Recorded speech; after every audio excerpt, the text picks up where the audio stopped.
Assalamualaikum warahmatullahi wabarakatuh. Selamat sore warga Nusa Tenggara Barat yang terhormat.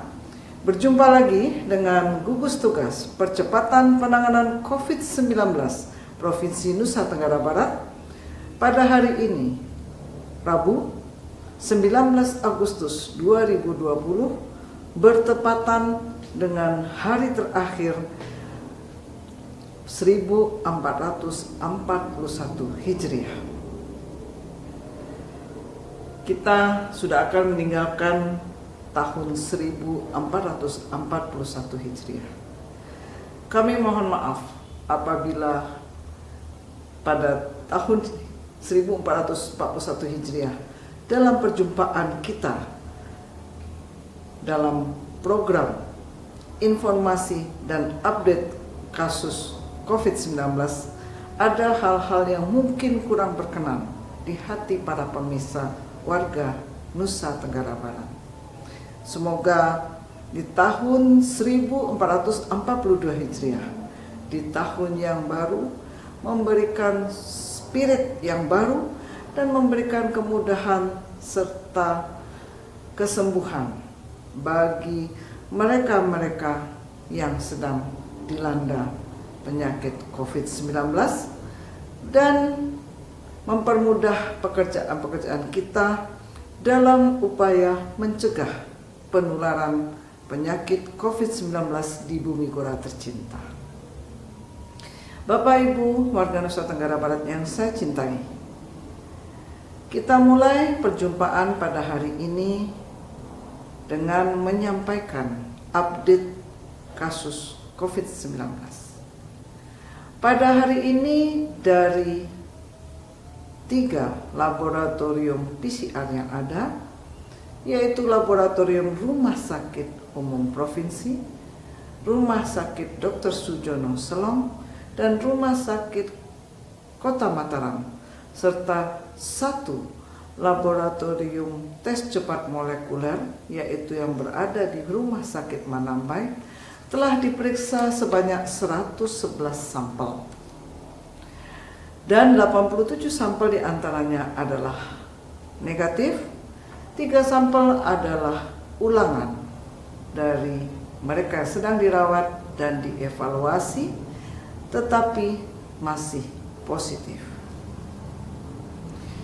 Hari ini terkonfirmasi 21 kasus positif baru dari 4 kabupaten kota yang ada di Nusa Tenggara Barat. Dari Kota Mataram 11 orang, Lombok Barat 7 orang, Lombok Tengah 1 orang, dan Lombok Timur 2 orang. Sehingga total berjumlah 2.525 orang dengan positif rate 10,3% dari 24.354 sampel. Hari ini kembali muncul tren positif dari pasien-pasien yang sembuh. Hari ini tercatat jumlah yang sembuh jauh di atas mereka yang terkonfirmasi positif baru. Hari ini 29 pasien dinyatakan sembuh dan keluar dari ruang isolasi. Mereka berasal dari Kota Mataram 1 orang, Lombok Barat 9 orang, Lombok Timur 12 orang, Sumbawa Barat 1 orang, dan Kabupaten Sumbawa 6 orang. Sehingga angka kesembuhan yang tercatat sampai hari ini adalah 1.730 orang atau 68,5%. Kabar duka hari ini datang dari Kabupaten Lombok Barat, di mana 1 orang pasien berusia 67 tahun dengan penyakit komorbid dinyatakan meninggal dunia. Sehingga tercatat sampai hari ini 139 pasien meninggal dunia atau 5,5% dari total seluruh pasien COVID positif. Dan menyisakan 656 pasien yang masih dirawat di rumah sakit rujukan, rumah sakit darurat, dan ruang isolasi yang ada di seluruh Nusa Tenggara Barat. Mari kita simak hasil dari kontak tracing yang dilakukan oleh gugus tugas desa, kecamatan, dan kabupaten kota. Hari ini ada penambahan pelaku perjalanan sebanyak 64 orang, sehingga total berjumlah 71.545 orang, dan yang masih dalam karantina 549 orang atau 0,9%. Kontak erat dengan pasien yang positif hari ini tercatat 153 orang, sehingga total kontak erat dengan pasien terkonfirmasi positif tercatat 19.022 orang, dan yang masih dalam karantina 1.616 orang atau 8,4%. Kasus suspek yang merupakan kontak erat dengan pasien konfirmasi positif tetapi ada gejala ringan, tercatat tambahan 28 orang, sehingga total menjadi 10.350 orang, dan yang masih diisolasi adalah 414 orang atau 4%. Sementara kasus probable, mereka yang mempunyai gejala ke arah COVID-19 dan cukup berat, sementara hasil laboratoriumnya belum keluar, maka mereka berjumlah 413 orang atau 3,9% yang dirawat. Sehingga total pasien terkonfirmasi positif dan pasien probable yang dirawat di seluruh NTB adalah 1.069 orang. Kita doakan bersama-sama pasien-pasien yang masih dalam perawatan bisa segera sembuh, bisa segera pulang ke rumah, dan bisa berjumpa dengan keluarga, serta bisa segera beraktivitas dan produktif kembali. Mereka yang dalam karantina dan isolasi mandiri, kita harapkan patuh pada aturan atau SOP karantina dan isolasi mandiri, istiqomah menjalani 14 hari dalam kesendirian, sehingga bisa mengakhiri masa karantina dan isolasi mandiri dengan baik dan bisa terbebas dari kemungkinan COVID-19. Bapak Ibu warga Nusa Tenggara Barat yang saya hormati, salah satu doa yang kita panjatkan menjelang tahun baru Hijriah adalah kehidupan yang lebih baik di tahun mendatang.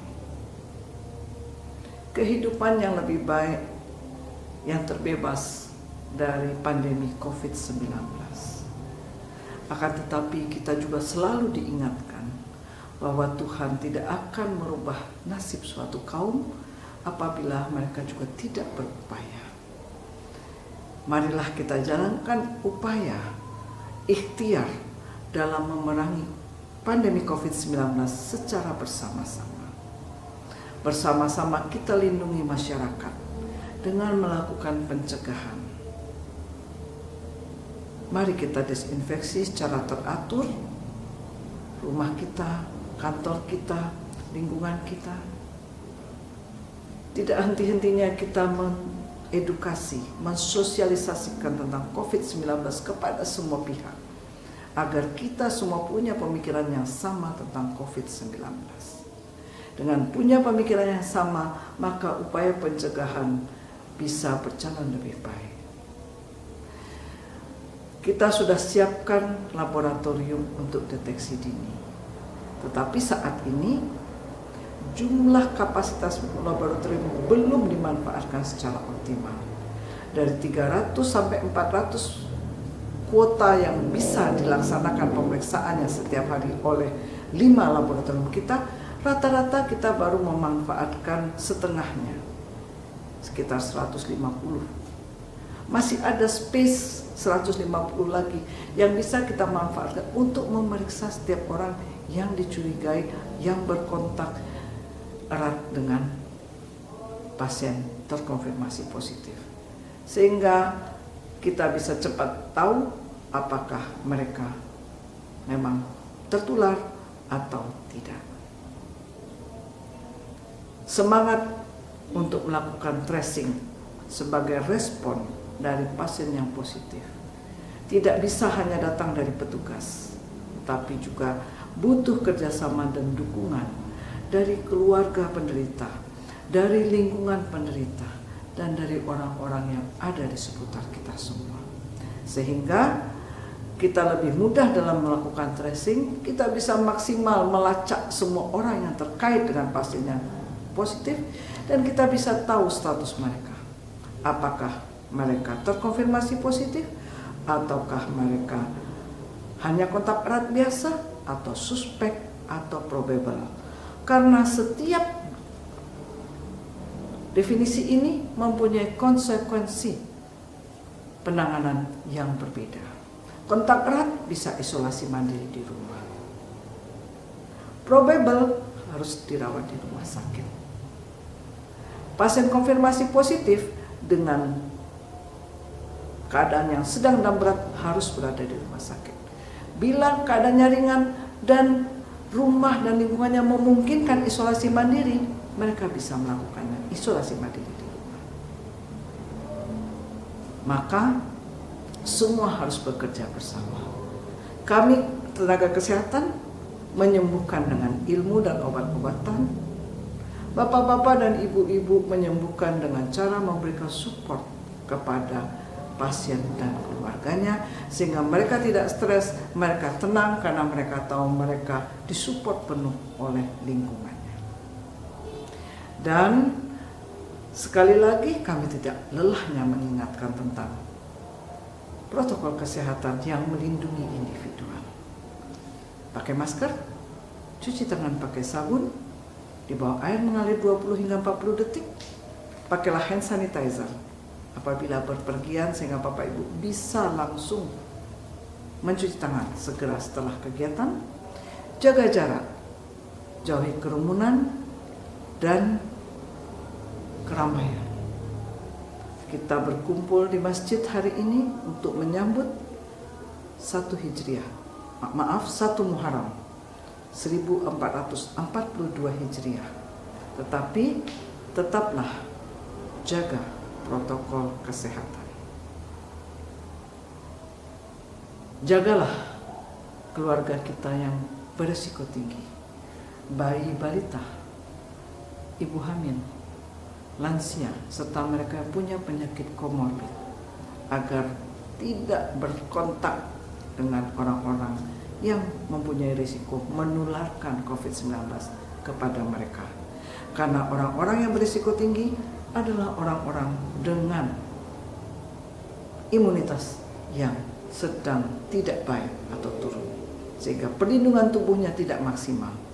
Tidak seperti kita yang mungkin masih muda, yang perlindungan tubuhnya masih maksimal dan bisa menangkis apabila virus COVID-19 masuk ke tubuh kita. Demikian Bapak Ibu sekalian, informasi dan update kasus COVID-19 di penghujung tahun 1441 Hijriah. Mari kita sambut tahun baru Hijriah 1442. Kita ramaikan tempat-tempat ibadah kita, merayakan tahun baru dengan cara yang memang sudah diajarkan kepada kita. Kita sambut turunnya matahari terakhir di tahun 1441 Hijriah dan munculnya fajar di ufuk timur 1442 Hijriah dengan tetap menjaga kesehatan kita, jaga jarak, dan inilah ikhtiar menuju pemutusan mata rantai penularan COVID-19. Selamat Tahun Baru Hijriah 1442. Salam sehat Indonesia. Wabillahi taufik wal hidayah. Wassalamualaikum warahmatullahi wabarakatuh.